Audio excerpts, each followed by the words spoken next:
आज हम पढ़ेंगे बैंकिंग एवं वित्तीय जागरूकता। बैंकिंग एवं वित्तीय जागरूकता में टोटल 20 पॉइंट्स हैं। इस 20 पॉइंट्स को अभी हम लोग देखेंगे। चलिए शुरू करते हैं। पहला पॉइंट है आज का हम लोग का, किसकी अध्यक्षता में भारतीय रिजर्व बैंक ने शहरी सहकारी बैंकों हेतु एक नियामक दिशा निर्देश तैयार करने और इस क्षेत्र की समेकन संभावनाओं का अध्ययन करने के लिए एक 8 सदस्यीय विशेषज्ञ समिति का गठन किया गया है।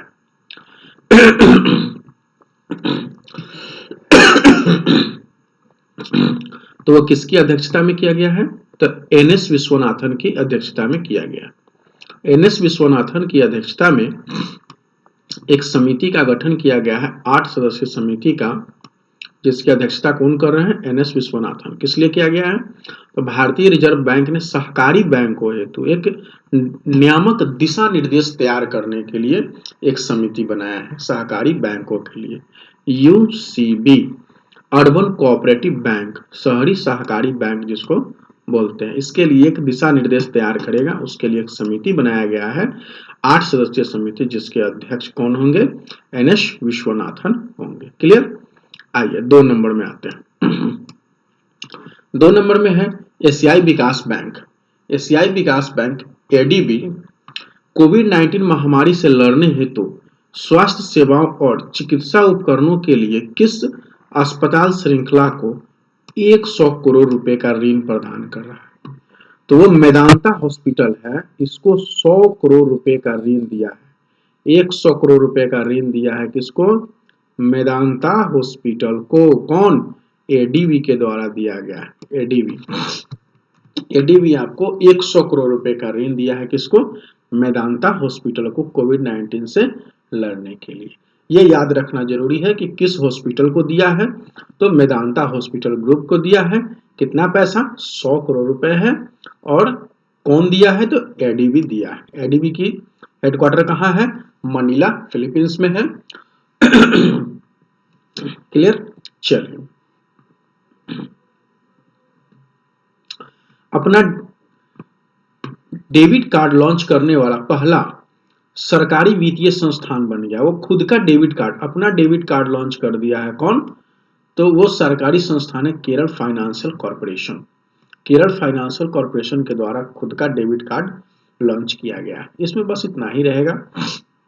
को ब्रांडेड डेबिट कार्ड होगा, वो प्लेटिनम कार्ड है, एक 5 वर्षीय जो है कि रुपए प्लेटिनम कार्ड होगा। यहाँ पर मेंशन करा है कि 5 वर्षीय रुपए प्लेटिनम कार्ड होगा। सार्वजनिक क्षेत्र के बैंक के साथ को ब्रांड जो है को ब्रांडेड होगा ये, ठीक है। और आरबीआई के दिशा निर्देश के अनुसार ये काम करेगा। तो केरल फाइनेंशियल कॉर्पोरेशन अपना डेबिट कार्ड लॉन्च कर दिया है। ये याद रखना है। कौन सी सरकारी वित्तीय संस्थान है? तो केरल फाइनेंशियल कॉर्पोरेशन है जो अपना डेबिट कार्ड लॉन्च किया है। आइए 4 नंबर में। 4 नंबर में कहा है कि मास्टर कार्ड ने भारतीय सूक्ष्म लघु एवं मध्यम उद्यमियों, एमएसएमई और स्टार्टअप को विशेष रूप से टियर 2 और 3 शहरों में सशक्त बनाने के लिए किस पेमेंट गेटवे के साथ करार किया है? कौन? तो मास्टर कार्ड। मास्टर कार्ड और रेजर पे के बीच में समझौता हुआ है। किस लिए? तो ये एमएसएमई और स्टार्टअप को विशेष रूप से जो टियर 2 और टियर 3 शहर जो होते हैं ना, उसमें जो है कि उसको सशक्त बनाने के लिए समझौता किया है। कौन कौन? तो मास्टर कार्ड और रेजर पे। रेजर पे जो है कि भारत का एक नवोदित यूनिकॉर्न कंपनी है। यूनिकॉर्न कंपनी का मतलब होता है जिसका पूंजी $1 बिलियन से अधिक होता है ना, उस कंपनी को यूनिकॉर्न कंपनी कहा जाता है। क्लियर? तो ये नवीनतम यूनिकॉर्न कंपनी है रेजर पे, और ये एक पेमेंट गेटवे है और मास्टर कार्ड के बीच समझौता हुआ है। क्लियर? चलिए आते हैं नेक्स्ट 6 नंबर में। 6 नंबर में किस महारत्न सार्वजनिक क्षेत्र की कंपनी भारत में पहला जियोथर्मल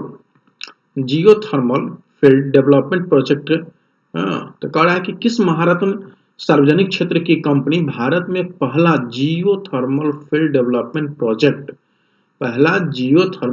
डेवलपमेंट प्रोजेक्ट करेगी, जिसे कहाँ? तो पूगा लद्दाख में स्थापित किया जा रहा है। तो कौन सी कंपनी है? ओएनजीसी है ये। तेल एवं प्राकृतिक गैस निगम ओएनजीसी कंपनी है जो जियोथर्मल फील्ड डेवलपमेंट प्रोजेक्ट कर रही है। कहाँ पे? तो पूगा लद्दाख में। और ये ओएनजीसी एक महारत्न कंपनी है सार्वजनिक क्षेत्र की, भारत सरकार के, जो जियोथर्मल फील्ड डेवलपमेंट प्रोजेक्ट लगा रहा है। कहाँ? लद्दाख के पूगा में। यह क्वेश्चन पूछेगा आपसे कि ओएनजीसी के द्वारा जियोथर्मल फील्ड डेवलपमेंट प्रोजेक्ट कहाँ लगाया जा रहा है? तो यह लद्दाख के पूगा में लगाया जा रहा है। इसके लिए आपको यह याद रखना जरूरी है, स्थान का नाम याद रखना जरूरी है, कौन कंपनी वहां पर ये इसको एस्टेब्लिश कर रही है और क्या है ये, कौन सा प्रोजेक्ट है, जियोथर्मल फील्ड डेवलपमेंट प्रोजेक्ट है। क्लियर? चलिए आइए 7 नंबर में। 7 नंबर में आपको कह रहा है कि केंद्र सरकार ने सार्वजनिक क्षेत्र के 4 बैंक को निजीकरण करने का फैसला किया है। उस बैंक का नाम क्या है? 4 बैंक है। ये आप जो है कि मत याद रखिए कि कौन बैंक नहीं है उसमें, पंजाब है, सिंध बैंक नहीं। आप ये याद कीजिए इसमें कि कौन कौन सा वो 4 बैंक है, क्योंकि अगर 4 बैंक वो जान गए तो उसके अलावा जो भी बैंक है वो सब नहीं है। हाँ, तो 4 बैंक में एक बैंक है आपका बैंक ऑफ महाराष्ट्र, जिसको निजीकरण करने के लिए शॉर्टलिस्ट किया गया है। बैंक ऑफ महाराष्ट्र है 4 में से एक। दूसरा बैंक है आपको इंडियन बैंक ऑफ इंडिया है, दूसरा बैंक है बैंक ऑफ इंडिया, और तीसरा है इंडियन ओवरसीज बैंक, और चौथा बैंक है आपका जिसका नाम है सेंट्रल बैंक ऑफ इंडिया। चौथा कौन है? Central bank of India. ठीक है, तो ये 4 बैंक हुआ, बैंक ऑफ महाराष्ट्र आपको हो गया। ठीक है, बैंक ऑफ महाराष्ट्र हो गया, BOM, bank of Maharashtra, bank of India, ठीक है, बैंक ऑफ इंडिया हो गया, और इंडियन ओवरसीज बैंक है। तो ये हो गया आपको इंडियन ओवरसीज बैंक। ठीक है, इंडियन ओवरसीज बैंक हो गया, इंडियन ओवरसीज और बैंक। क्लियर? और दूसरा हो गया central bank of India, central bank of India, CBI। ठीक है, तो ये 4 बैंक हो गया आपका, BOM, BOI, IOB और CBI। ये 4 बैंक हो गया आपको जिसको शॉर्टलिस्ट किया गया है RBI भारत केंद्र सरकार के द्वारा। किस लिए? तो निजीकरण करने के लिए। क्लियर? बस ये चारों बैंक का नाम आपको याद रखना है, किसी न किसी बैंक एग्जाम में आपको पूछ देगा। अधिकांश कर बैंक के एग्जाम में पूछा जाने का चांस है, और दूसरे एग्जाम में भी पूछा जा सकता है कि कौन कौन सा बैंक है। उसमें एक बैंक का नाम दे देगा तो पूछेगा, या चारों बैंक का नाम देगा तो पूछेगा इनमें से कौन नहीं है, और एक बैंक का नाम दिया तो पूछेगा इनमें से कौन है। क्लियर? आइए 8 नंबर में आते हैं। 8 नंबर में है ये स्टार्टअप पाईबीम ने, स्टार्टअप है एक पाईबीम। तो पाईबीम ने पाईमो नामक एक इलेक्ट्रिक 2 व्हीलर लॉन्च किया है। पाईमो नामक एक इलेक्ट्रिक 2 व्हीलर लॉन्च कर दिया है। तो पाईबीम को किस IIT द्वारा इंक्यूबेट किया जाएगा? तो वो IIT है जिसका नाम है IIT मद्रास। IIT मद्रास के द्वारा उसको इंक्यूबेट किया जाएगा। ठीक है, तो ये स्टार्टअप है पाईबीम, जो पाईमो नामक इलेक्ट्रिक 2 व्हीलर लॉन्च किया है। पाईबीम को किस IIT द्वारा इंक्यूबेट किया जाएगा? तो उसका नाम है IIT मद्रास के द्वारा। पाईबीम का नया इलेक्ट्रिक 2 व्हीलर स्मार्टफोन से जल्दी चार्ज हो सकता है, और पाईमो को चलाने के लिए लाइसेंस या किसी पंजीकरण की आवश्यकता नहीं होगी। इसका कीमत होगा 30,000 रुपया, इसका कीमत होगा। 2 व्हीलर किफायती कीमत पर ये मिल रहा है, 2 व्हीलर है। ठीक है, इसमें ईंधन भी खर्च नहीं होगी क्योंकि चार्ज पर चल रहा है, आपको जो है कि बायोफ्यूल की इसमें जरूरत भी नहीं पड़ेगा। क्लियर?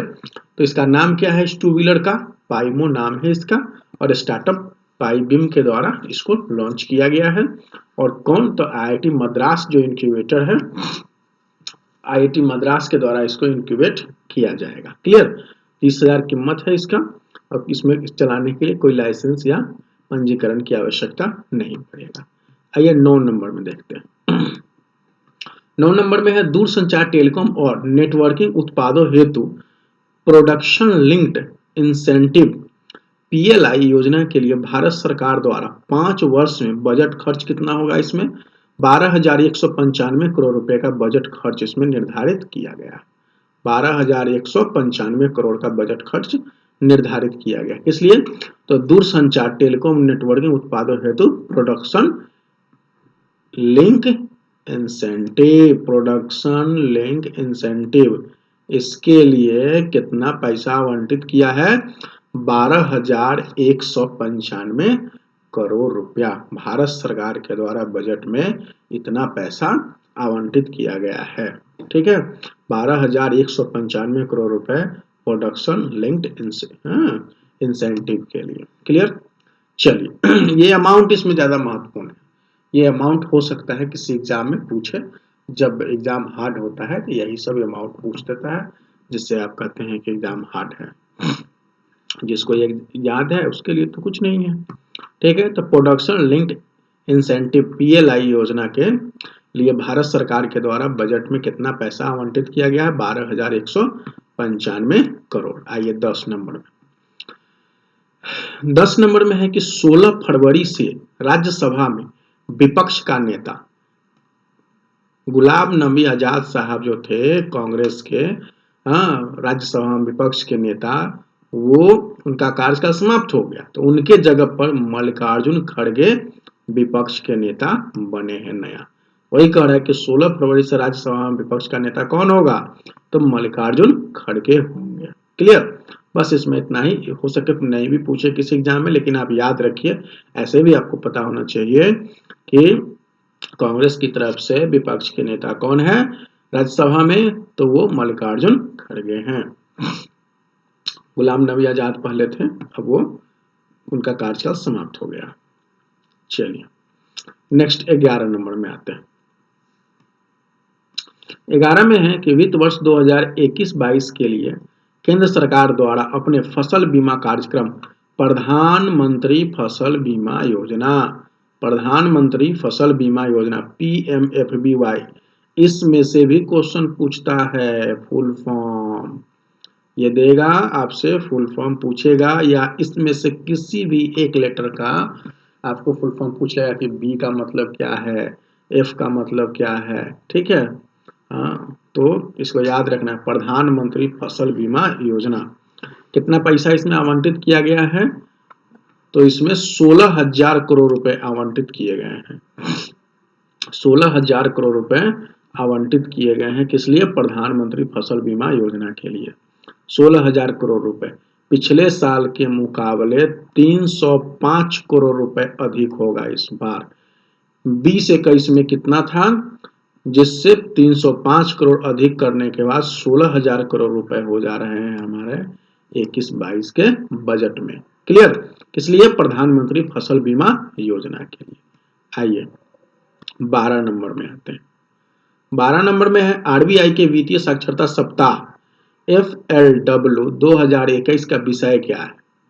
पूछ रहा है कि आरबीआई के वित्तीय साक्षरता सप्ताह FLW का विषय क्या है? तो उसका विषय है आपको credit discipline and credit from formal institution. Credit discipline and credit from formal institution उसका विषय है। किसका?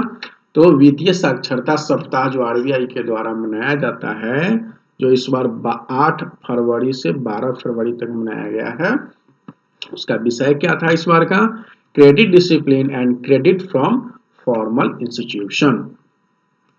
आइए 13 नंबर में, किस स्वास्थ्य बीमा प्रदाता ने अपने ग्राहकों की अस्पताल में भर्ती होने से पहले और बाद की जरूरतों को पूरा करने के लिए एक अभिनव बीमा योजना हेल्थ एडवेंट EDGE लॉन्च किया है? वो कौन सी स्वास्थ्य बीमा प्रदाता है? तो उसका नाम है भारतीय एक्सा जनरल इंश्योरेंस। भारतीय एक्सा जनरल इंश्योरेंस जो है क्या किया है कि वह ग्राहकों की अस्पताल में भर्ती होने से पहले और बाद की जरूरतों को पूरा करने के लिए एक अभिनव बीमा योजना शुरू किया है, जिसका नाम है हेल्थ एडवेंट EDGE। ठीक है, तो वो कौन लाया है बीमा कंपनी? तो भारतीय एक्सा जनरल इंश्योरेंस लेकर के आया है। ठीक है, कौन लाया है? भारतीय एक्सा जनरल इंश्योरेंस लेकर आया है। नेक्स्ट है, आइए 15 नंबर में। 15 नंबर है, इसमें कहता है कि केंद्र सरकार द्वारा वित्त वर्ष 2021-22 में किसके एग्जिम बैंक, इसी को बोलते हैं निर्यात आयात बैंक, ठीक है, एग्जिम बैंक में डालने के लिए कितनी राशि निर्धारित की गई है? तो एग्जिम बैंक में 1500 करोड़ रुपए डाले जा रहे हैं 21-22 के बजट में केंद्र सरकार के द्वारा। क्लियर? पिछले साल 2020-21 के बजट में 1300 करोड़ रुपए डाले गए थे, इस बार 200 करोड़ रुपए बढ़ा करके 1500 करोड़ रुपए डाले जा रहे हैं, किसमें? एग्जिम बैंक में। ये बहुत ही इंपॉर्टेंट क्वेश्चन है। निर्यात आयात बैंक में 2021-22 में बजट में कितना पैसा आवंटित किया गया है? 1500 करोड़ रुपए है जो डाला जाएगा एग्जिम बैंक में। क्लियर? पिछले साल 1300 करोड़ डाला गया था, इस बार 1500 करोड़ रुपए डाले जा रहे हैं। इसमें देखिए एक और इंपॉर्टेंट न्यूज है जो इसमें मेंशन कर दिया है, इसको भी हमको याद रखना है कि सरकार ने 2019 में बैंक की अधिकृत पूंजी को 10,000 करोड़ रुपए से बढ़ा करके 20,000 करोड़ रुपए कर दिया है। 2019 में 10,000 करोड़ रुपए पहले इसका एग्जिम बैंक का अधिकृत पूंजी था, जिसको बढ़ा करके कितना कर दिया? 20,000 करोड़ रुपए कर दिया। इसको भी ध्यान में रखना है, कहीं ये पूछ दे आपसे कि अभी एग्जिम बैंक का अधिकृत पूंजी कितना है, तो 20,000 करोड़ रुपए है, और कितना उसमें? तो 1500 करोड़ रुपए उसमें अभी डाला जा रहा है, किसमें? तो एग्जिम बैंक में 21-22 के बजट में। क्लियर? आइए 16 नंबर में आते हैं। दीवान हाउसिंग फाइनेंस कॉर्पोरेशन, नाम तो सुने ही होंगे, दीवान हाउसिंग फाइनेंस कॉर्पोरेशन का। इसका अधिग्रहण करने के लिए हाउसिंग फाइनेंस कंपनी को भारतीय रिजर्व बैंक की मंजूरी मिल गया। तो कौन सी हाउसिंग फाइनेंस कंपनी है? उसका नाम है Piramal capital and housing finance limited. यह दीवान हाउसिंग फाइनेंस कॉर्पोरेशन की या दीवान हाउसिंग फाइनेंस लिमिटेड का अधिग्रहण करेगा। कौन अधिग्रहण करेगा? Piramal capital and housing finance limited. देखिए इसमें कंफ्यूज नहीं होना है, अधिग्रहण करेगा Piramal capital and housing finance limited, और अधिग्रहण होगा किसका? तो दीवान हाउसिंग फाइनेंस लिमिटेड या कॉर्पोरेशन का, और ऐसा परमिशन आरबीआई के द्वारा दे दिया गया है। क्लियर? बस इसमें इतना ही हमको देखना था इस न्यूज में कि दीवान हाउसिंग फाइनेंस लिमिटेड या दीवान हाउसिंग फाइनेंस कॉर्पोरेशन जो है उसको, क्योंकि यहाँ पर देखिए लिखा कॉर्पोरेशन है और यहाँ पर एल दे दिया, तो लिमिटेड हो गया ना, इसीलिए जो है कि या में करके मैं बोल रहा हूँ कि दीवान हाउसिंग फाइनेंस कॉर्पोरेशन, या इसके अनुसार देखें तो दीवान हाउसिंग फाइनेंस लिमिटेड का अधिग्रहण किया जाएगा। कौन करेगा? तो Piramal capital and housing finance limited करेगा, आरबीआई के द्वारा इसकी मंजूरी दे दी गई है। क्लियर? आइए 17 नंबर न्यूज में आते हैं। 17 नंबर में कह रहा है कि किस कंपनी ने बिग बास्केट में लगभग 9500 करोड़ रुपए में 68% हिस्सेदारी हासिल करने के लिए एक समझौता किया है? तो वह टाटा ग्रुप है। टाटा ग्रुप जो है समझौता किया है कि बिग बास्केट में 9500 करोड़ रुपया में 68% हिस्सेदारी खरीद लेगा। वह 9500 करोड़ रुपए में बिग बास्केट में 68% हिस्सेदारी किसका हो जाएगा? टाटा ग्रुप का हो जाएगा। ठीक है, टाटा ग्रुप का, ये याद रखना, टाटा ग्रुप 68% हिस्सेदारी 9500 करोड़ रुपए में बिग बास्केट में खरीद रहा है। आइए 19 नंबर न्यूज में हम लोग आते हैं। नंबरिंग थोड़ा उल्टा हो गया। 19 नंबर में देखिए किस बैंक ने स्टार्टअप और एमएसएमई को विशेष ऋण सुविधा प्रदान करने के लिए society for innovation and development SID के साथ एक समझौता ज्ञापन पर हस्ताक्षर किया है? तो वो कौन है? इंडियन बैंक है। इंडियन बैंक और एसआईडी के बीच में समझौता हुआ। एसआईडी क्या हुआ? तो एसआईडी का मतलब हुआ society for innovation and development. ठीक है, तो society for innovation and development और इंडियन बैंक के बीच समझौता हुआ है, किस लिए? स्टार्टअप और एमएसएमई को ऋण सुविधा प्रदान करने के लिए। क्लियर? समझ रहे हैं ना कि SID society for innovation and development and Indian bank के बीच समझौता हुआ है, किस लिए? तो स्टार्टअप और एमएसएमई को ऋण सुविधा प्रदान करने के लिए। क्लियर। और कितना तक का ऋण प्रदान करेगा? तो 50 करोड़ रुपए तक का ऋण प्रदान करेगा। क्लियर। चलिए आइए, आज का लास्ट पॉइंट है हम लोग का 20 नंबर। 20 नंबर में कह रहा है किस बैंक ने एमएसएमई को वित्तीय सहायता प्रदान करने के लिए वायना नेटवर्क के साथ रणनीतिक साझेदारी की है? तो वो bank of Maharashtra. Bank of Maharashtra Vayana network के साथ रणनीतिक साझेदारी किया है, किस लिए? तो एमएसएमई को वित्तीय सहायता प्रदान करने के लिए। ठीक है। और ये भी एमएसएमई को वित्तीय सहायता प्रदान कर रहा है, वित्तीय ऋण सुविधा अवेलेबल करवाएगा society for innovation and development SID और इंडियन बैंक के भी समझौता हुआ है। और यहाँ पर 20 नंबर में एमएसएमई को वित्तीय सहायता प्रदान करने का वायना नेटवर्क के साथ किसका समझौता? तो बैंक ऑफ महाराष्ट्र का समझौता हुआ है। बैंक ऑफ महाराष्ट्र देखे ना, अभी बैंक ऑफ महाराष्ट्र क्या हो गया है? बैंक ऑफ महाराष्ट्र जो निजीकरण का लिस्ट बना है 4 बैंक का, उसमें एक बैंक ऑफ महाराष्ट्र भी है। क्लियर। तो इसको याद रखना है। तो बैंक ऑफ महाराष्ट्र और वायना नेटवर्क के बीच साझेदारी हुआ। चलिए आज का हम लोग का इतना ही था, खत्म हुआ। अगर आप लोग को वीडियो पसंद आता है तो लाइक कीजिए, सब्सक्राइब कीजिए और दोस्तों में शेयर कीजिए। Thank you.